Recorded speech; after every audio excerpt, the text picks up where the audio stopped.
Quero mudar de assunto agora. A Procuradoria-Geral da República se manifestou pela rejeição do recurso da Starlink contra a decisão do ministro Cristiano Zanin, que negou a liberação de todas as contas bancárias da empresa e outros bens que foram bloqueados pelo ministro Alexandre de Moraes. Essa história continua, gente. Vamos com a Janaína Camelo, que vai trazer mais esse capítulo. Bem-vinda, Janaína. Boa tarde, Evandro. Pois é, chegou, né, essa manifestação aí da Procuradoria-Geral da República sobre essa questão aí da Starlink. Então, essa decisão aí é um parecer contra esses recursos, mas mesmo depois é um parecer que é uma manifestação que o ministro Cristiano Zanin já havia pedido já há uns dias. Então, isso acontece agora, mas mesmo depois da decisão que já acontece aí, que desbloqueou as contas da empresa, né, da Starlink, uma decisão da semana passada. Então, só para lembrar, essas contas elas estavam bloqueadas para o pagamento das multas da rede social X, né? Ambas aí as empresas são do bilionário Elon Musk, do empresário Elon Musk.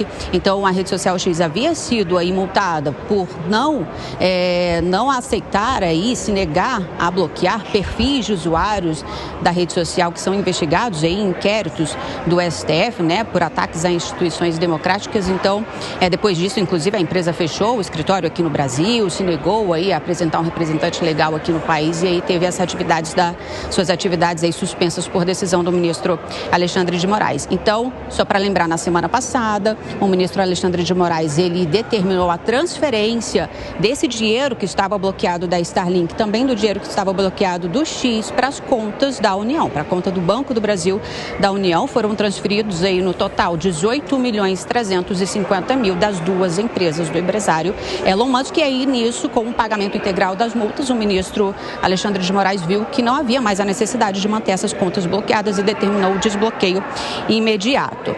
Então, os advogados da Starlink haviam entrado com esses recursos, chegaram também a se negar a suspender o X até que as contas da empresa fossem aí desbloqueadas.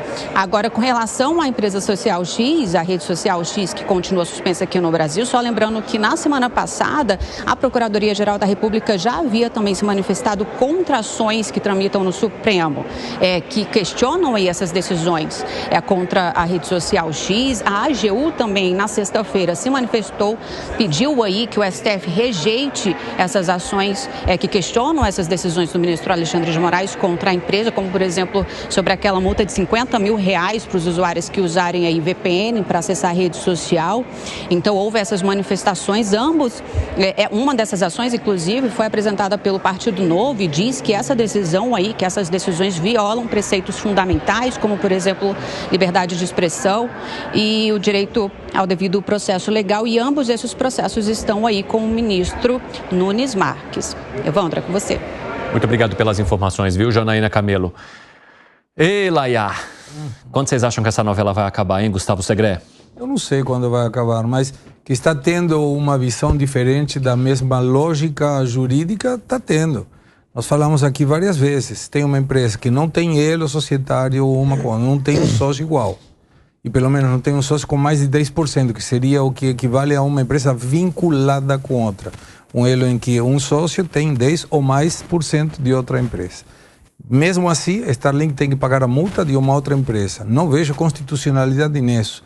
Mas aí nós temos outro exemplo. Americanas teve um problema, uma fraude contábil, e os sócios das Americanas não tiveram nenhum problema, nem patrimonialmente eles como pessoa física, nem foi afetado o patrimônio de outra empresa, em que eles são claramente sócios para alavancar o que estava faltando na outra empresa. Então, por quê? Num caso sim e no outro não. Não estou dizendo que não seja válido, eu não sei juridicamente se não é, mas se for em um, deveria ser no outro. Não apenas em um, sem considerar o outro. Senão fica muito escancarado que a questão não tem a ver muito com igualdade e isonomia jurídica, e sim mais com questões ideológicas. Fala, seu Piperno.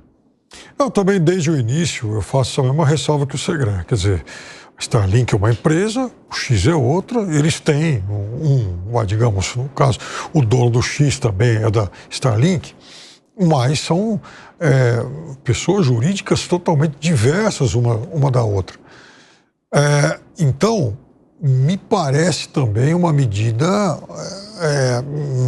pouco defensável. Claro que tem lá, deve ter algum fundamento jurídico para que essa decisão seja tomada, mas veja, me parece que é uma decisão também que ela pode afetar um outro tipo de atividade. A Starlink, ela é provedora de outros serviços necessários. É claro que nenhuma atividade para a qual ela fornece o seu serviço vai deixar de existir por conta disso. Mas vai criar, mas pode eventualmente criar, né, dificuldades, pelo menos no período inicial. Então, sabe, não me parece ser uma medida defensável, não. O que você acha, Gani? Olha só, Evandro, por que a gente fala que a liberdade de expressão é a mãe de todas as liberdades? Então, a gente verificou aqui no Brasil, recentemente, alguns casos colocados pelo Supremo Tribunal Federal atacando a liberdade de expressão. Basicamente, ali as contas suspensas no Twitter sem nenhum critério. As pessoas não sabiam por que as suas contas estavam sendo suspensas. A gente está falando, inclusive, de senador da República. Então, você não sabe o porquê a conta está sendo suspensa, sem o direito à ampla defesa, sem provocação do Ministério Público, etc., até chegar na escalada disso e a suspensão de uma rede social inteira. Então, a liberdade de expressão vem sendo, de alguma maneira, atacada aqui no Brasil. E o Estado, com todas as suas instituições, quando eu falo Estado, não estou falando só de governo, conjunto das instituições, inclusive o Supremo, ele vai testando os limites das liberdades da sociedade. Então, ele testa o limite da liberdade de expressão. O que aconteceu? Opa, não houve resistência da sociedade. A sociedade ficou quieta em relação a isso. Tem barulho, tem oposicionista, mas ele avança.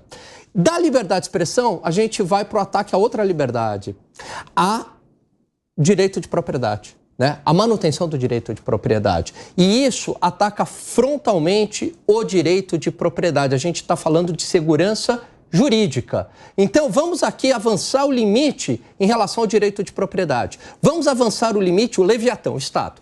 Vamos avançar o limite em relação, agora, à segurança jurídica. Opa, aceitamos.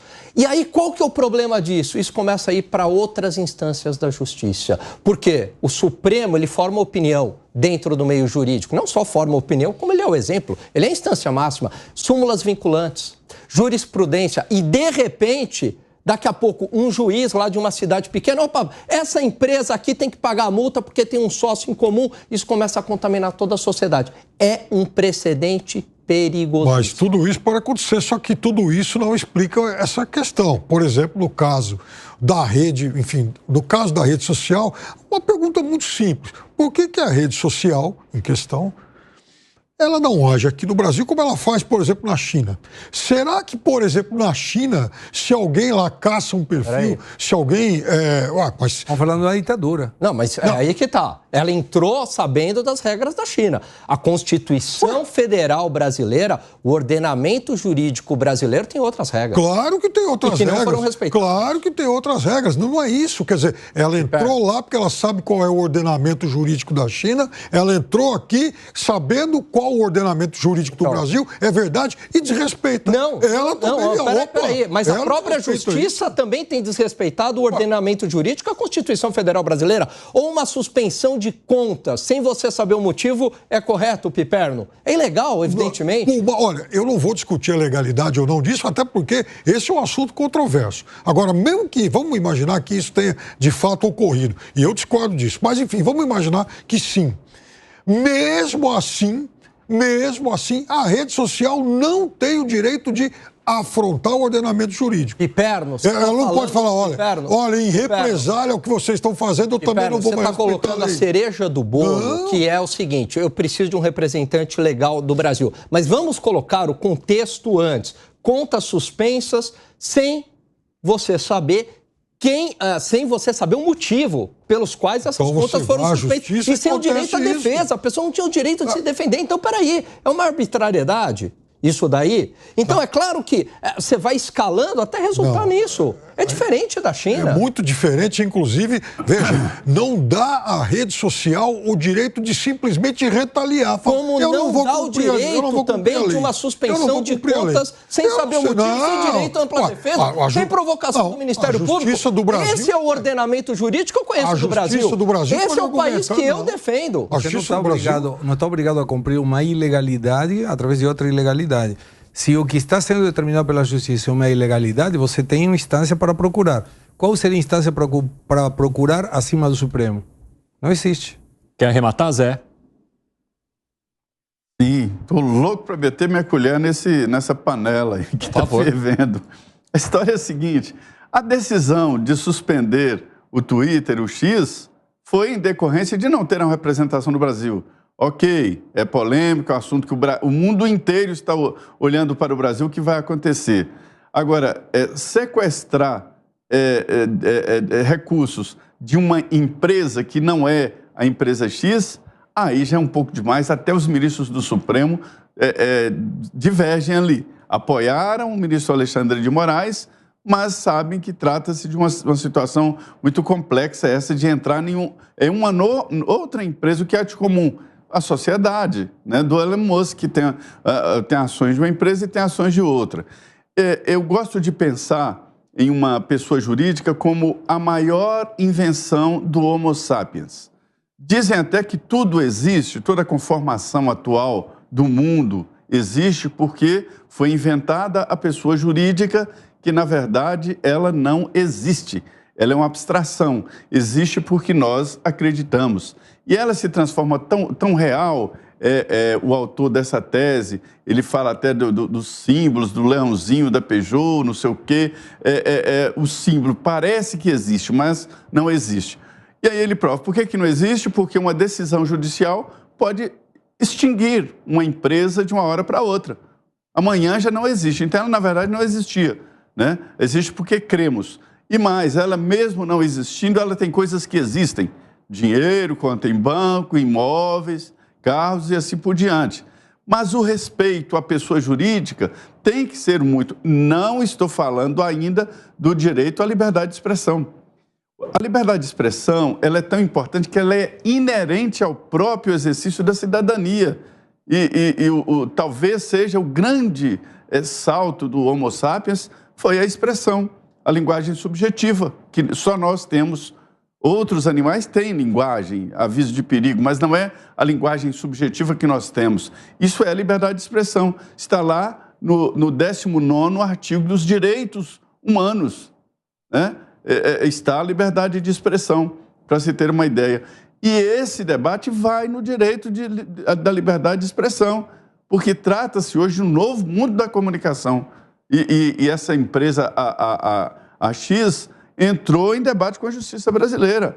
Eu entendo que poderia ser diferente a abordagem do que simplesmente suspender a participação dela aqui, abrir a possibilidade de concorrentes, que vão acontecer, e em outra empresa buscar dinheiro, buscar recursos.